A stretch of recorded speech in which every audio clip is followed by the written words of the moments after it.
ఇంతకుముందు స్వామి గారు అన్నారు కేవలం స్వామీజీ కాదు. నేను చెప్పే విషయాలు అన్నీ అయిన తర్వాత మీరు మళ్ళీ ఫైనల్గా మాట్లాడండి. అసలు ఎవరు స్పందించాలా? అయితే ఫస్ట్ స్వామీజీలది ఒక డ్యూటీ ఉన్నది కాబట్టి స్వామిని స్పందించాలి. స్వామీజీల తర్వాత ఎవరు స్పందించాలా?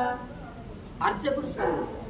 ఎందుకంటే సమాజానికి ఒక ఆదర్శంగా గురువులు అవును మరియు అర్చకులు. ఆ తర్వాత ఎవరు? ధార్మికంగా సామాజికంగా ఉద్ధరణ చేయడానికి ఎవరైతే ధర్మ పెద్దలు ఉన్నారో మన సమాజ పెద్దలు ఉన్నారో వాళ్ళు స్పందించాలి. ఈ విధంగా మనమందరం ఒకరికొకరు స్పందించాలి. కానీ చాలా మంది స్పందిస్తలేదు. దానికి మనం ఏం చేయాలా?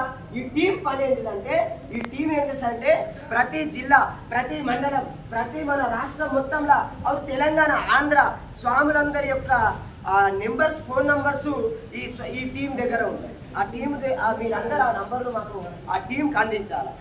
ఆ టీం ఏం చేస్తుందంటే అక్కడ ఉన్న స్వామీజీలకు వెంటనే ఆ క్షణంలో వెళ్ళిపోతుంది మెసేజ్.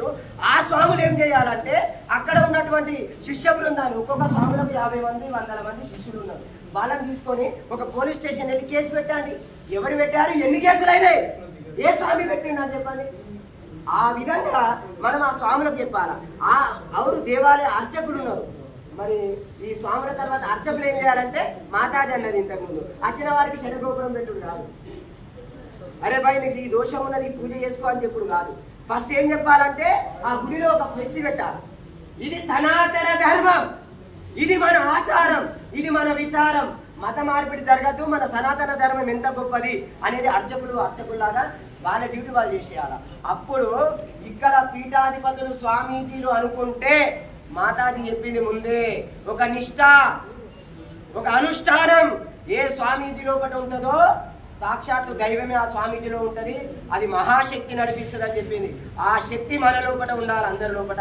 అదేవిధంగా ఆ మాతాజీ ఏం చెప్పింది? అందరు స్వామీజీలు ఒకటి కావాలా, ఏకం కావాలా. ఏకమైతే తప్ప మనం ఎవరిది వాళ్ళు ఏం చేయలేము. అయ్యా